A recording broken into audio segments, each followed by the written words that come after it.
organizing, forward. Forward. Forward with organizing, forward. Forward. Forward with protest, forward. Forward. Forward with Kisumu, forward. Forward. Forward with the people, forward. Forward. Viva comrades, viva. Viva. Viva Gen Z, viva. Viva. Viva millennials, viva. Viva. Freedom is coming, freedom. Freedom. Freedom is coming, freedom. Freedom. But for the first time in Kisumu, we have a protest where all those who are arrested were released unconditionally.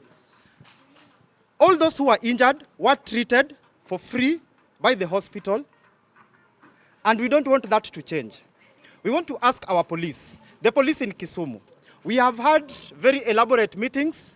We have explained to you exactly what we are doing. And you have also given us the go-ahead to continue with the protest. Please give us support, give us security. Our demo was very peaceful, save for the very few pockets of violence that was sponsored by politicians who sponsored one of their own to split our demo and also to position and posture in front of Raila.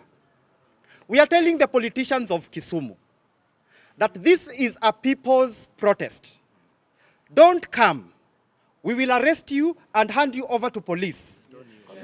Don't come. We have banned you from being in the front lines of these demos.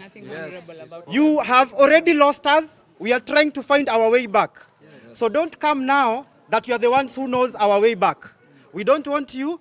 As she said, we are headless, but we will find our way back to Kenya. To the people of Kisumu, join us in solidarity. We really appreciate the KMPDU. We really appreciate LSK. We appreciate the business community. We appreciate the selfless individuals. A youth group in Ahero is already giving us 100 bottles of sugarcane juice that they make as a group. We ask you to support us with any solidarity that you can, in kind. When you see us protesting on Monday, wewe tupatie maji ya kunywa, tupatie hata soda, hata biscuit, and we will occupy Kisumu. On Monday, we are protesting against those who voted yes and those who didn't vote. In Kisumu, the MP for Kisumu East didn't vote in parliament. We know that. We know that. We want to go and know why he was not there to represent the people of Kisumu East in this very historic moment. Now the name of Kisumu East is missing as no. We want him to explain to us. Where was he? On Tuesday, we are shutting down Kisumu. Everybody come from wherever you are. We are meeting in Kondele People's Park at 9 a.m. and we will be coming to Kisumu town, the CBD, and we occupy it for the whole day. Everywhere. Nothing should go on. We are asking parents, please leave your children at home. We know you have been working so much, so we have given you a free holiday. Support us in solidarity. We don't want incidences. We don't want eventualities to police officers that you have been robbed, your property has been looted because you opened your shop and was showing a lot of goods to the protesters. Make sure that you close your shop, shut down the city in solidarity, and protest with us, whether joining us in the protest or at home and following and tweeting and sharing online until the people at State House hear our voice. Reject finance bill, reject. Reject. Reject finance bill, reject. Reject. Reject root or reject. Reject. Reject root or reject. Reject. On Wednesday, we will be speaking to IPOA and the police. We will be coming to demand for justice and accountability for the excesses that have been caused by your excessive force. We will be standing in solidarity with Comrade Rex and all the soldiers who've lost their lives in the line of duty. On Thursday, we are shutting down Kenya. Comrades, if you know any road that is going to Nairobi from your place, we don't want anybody using that road on that day in solidarity. We will play football on those roads. We will take our TikTok videos. We will speak to Ruto through online. We will dance and have fun and occupy until the president does not assent to the reject bill. If at all he signs the finance bill, then we will give further directions after that. People of Kenya, we ask for your solidarity. We ask for your continued support. And our rule number 1 is discipline. It is what? Discipline. Rule number 2 is that we are peaceful. We are what? Peaceful. And rule number 3, we are lawful. We are what? Lawful. We are peaceful, we are lawful, We are disciplined. and we are disciplined. Viva, comrades, viva. Viva. More power to the people, more power. More power. More power to the people, more power. More power. Long live, Comrade Rex, long live. Long live. Long live, Comrade Rex, long live. Long live. I will let my comrade say. Good evening, ladies and gentlemen of the press. We welcome you to our press statement. We briefly want to reiterate the reason why we say reject. Comrades, reject. Reject. So our press statement is dated today, the 23rd, Sunday, the 23rd June 2024, whereby we, Kisumu youth, Kisumu for Kenya youth, call for rejection of the Finance Bill 2024 and the responsible allocation of the national budget. With the youth of Kisumu, both Gen Z and millennials are united in our stand against the proposed Finance Bill 2024. On last week, on both Tuesday and Thursday, demonstrations began across the country of Kenya, dubbed Reject Finance Bill 2024, and we participated on Thursday with our collective voice for justice and rational governance. Our demands are clear. Number 1, complete rejection of the Finance Bill 2024, not amendment. Reject it in totally. Comrades, reject. Reject. We urge the members of Parliament to reject the Finance Bill in entirety. The bill in its current form is out of touch with the economic realities facing millions of Kenyans today. Number 2, the reallocation of budget expenditure. There's certain pockets of budget that has been allocated, namely to the office of the wife of the Deputy President, the office of the First Lady, and the office of the Premier Cabinet Secretary. We feel that that budget can be reallocated to healthcare and to better use. And number 3, we halt the unnecessary renovations. Our founding fathers and the past 4 presidents have slept in that state house as is. We don't see anything special with Mr. Ruto. And the other renovations. It's not like Rigiji is living under a tree. Number 4, we reduce the international trips because we do not see any relevance and feel any effect to those international trips to our economy right now. Yes, zitolewe zote. Then in the Kisumu finds itself as the hub of the Lake region, the 18 counties of the Lake Basin region. The eco-levy is negatively going to affect us in terms of it's detrimental to Mwananchi, as it will increase prices for all plastic packing materials, batteries and hygiene products, all the raw materials which are imported. Then there is the land tax, where we I know I've seen some arguments from members of parliament saying that the act is not changing leasehold to freehold to leasehold, but it is purporting to do that by charging a levy. What is a levy? A levy is similar to a rent. So they're just using kizungu, what the late Otieno Kajwang used to call kizungu kubwa. So the freehold landowner will be paying the annual land levy equivalent to the annual rent for leasehold land. A landowner under the leasehold tenure, the government will be unilaterally valuing land after 10 years and raise the land rent payable. This will destroy rural livelihoods and wealth creation. Another thing that they are affecting is the compensation for compulsory acquisition, which was discussed vividly on X yesterday by our fellow Gen Z and millennials on the Spaces platform. The compulsory acquisition can be abused by members of parliament because they might give themselves a shorter period of time because it affects the duration of the compensation and also affects the amount that you're being given. So we don't want a situation where an MP or a member of parliament or somebody in leadership or their friends and allies be able to get more and the common Mwananchi gets less. So, like I said, Kisumu finds itself as the center or as the capital of the region, of the Lake Basin region, including Uganda and Tanzania.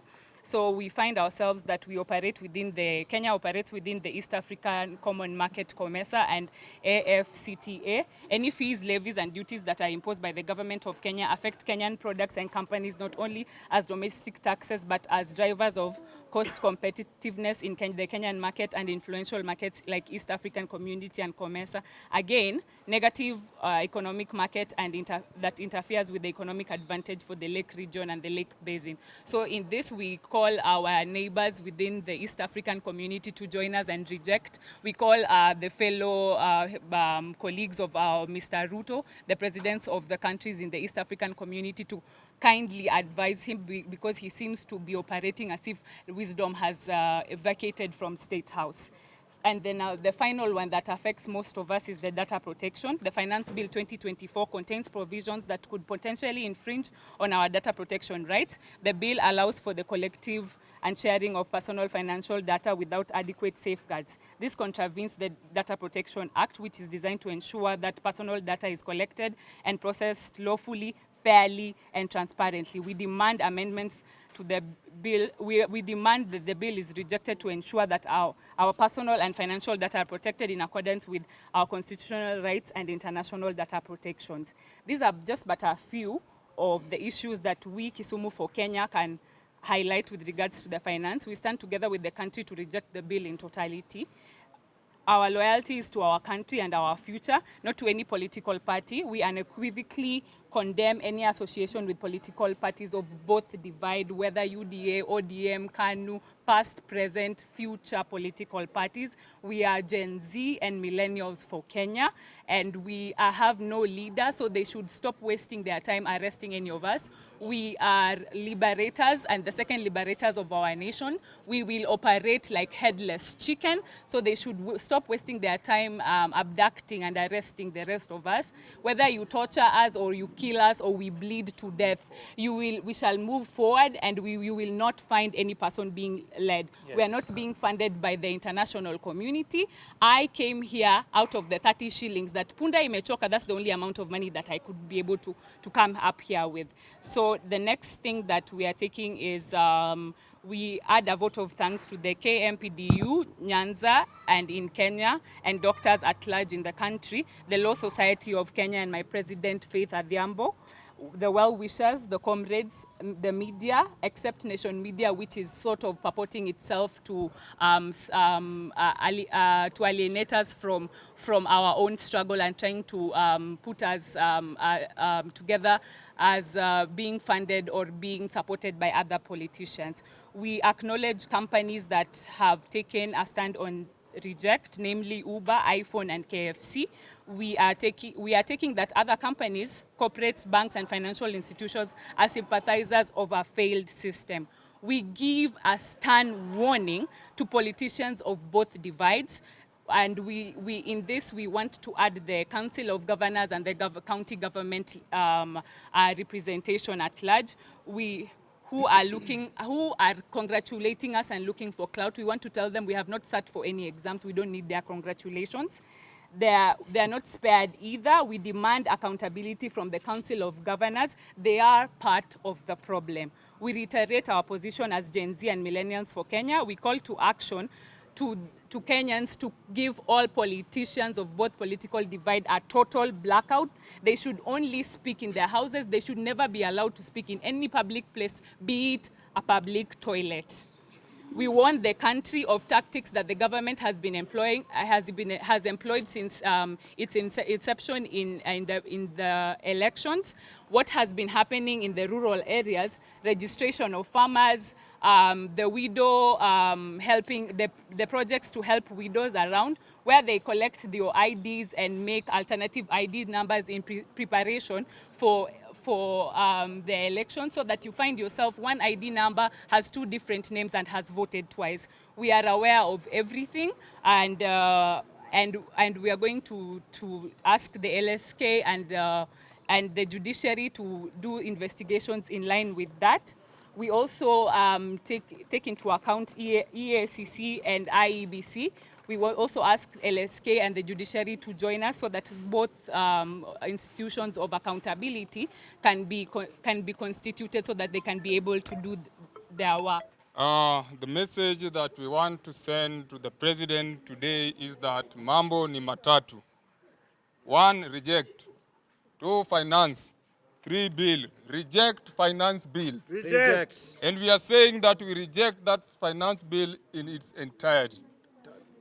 And the reason as to why we are saying that is because that bill, as we've reiterated, has got punitive policies that is going to affect Kenyans. And what we want to ask our elected members who voted for that bill to pass is that in whose interest are they in parliament? Because we elected them, and ideally every citizen is supposed to represent himself in parliament. But because we cannot all be in parliament, that is why we decided that we are going to elect representatives who are supposed to speak on our behalf or who are supposed to speak our mind. But when you go to parliament and we have told you unanimously that we are disagreeing and we've rejected this bill, you need to tell us that why are you still going on to vote for that bill? That means that you are serving your own interest. We are not going to allow this. Kenyans have spoken with one voice, and the president needs to tell us that which system or which system of government is he in. We are a democracy, and the principle of democracy demands that the majority shall have their way. And if majority shall have their way, if they are not listening to the voice of the majority, then they need to tell us if you are an authoritarian state. So I want to ask all the young people that the journey has just begun. On Tuesday, we are going to be out. We are asking for the millennials and the Gen Zs to turn up in large numbers across the nation and make sure that you bring this nation to a standstill. We cannot have a president who advises his advisors on how to advise him. They are telling us that they reduced the 16% tax on bread. There is nothing that you reduced. You simply brought it, took by using one hand, and then brought it back with the other hand. There is tax that was there before, and you cannot tell us that you have reduced this tax when we know very well that there's previously tax that was on those items. So we ask all young people to turn up in large numbers on Tuesday. We are going to make sure that this nation shall be on a standstill. The journey has just begun until all Kenyans will get their rights. Till number, official till number. Don't let anybody, because we've realized a lot of people are now resource mobilizing in the name of resource mobilizing for the protest. We have one official till number. It is 8383-450. 8383-450. That is for Helen. If you want to send us something so that we can buy water, we can buy medicinal essentials, we can buy some small food packs for the protesters, please send any little that you have and we will appreciate. You are watching Media One International, always fast and fast. Like, share and subscribe.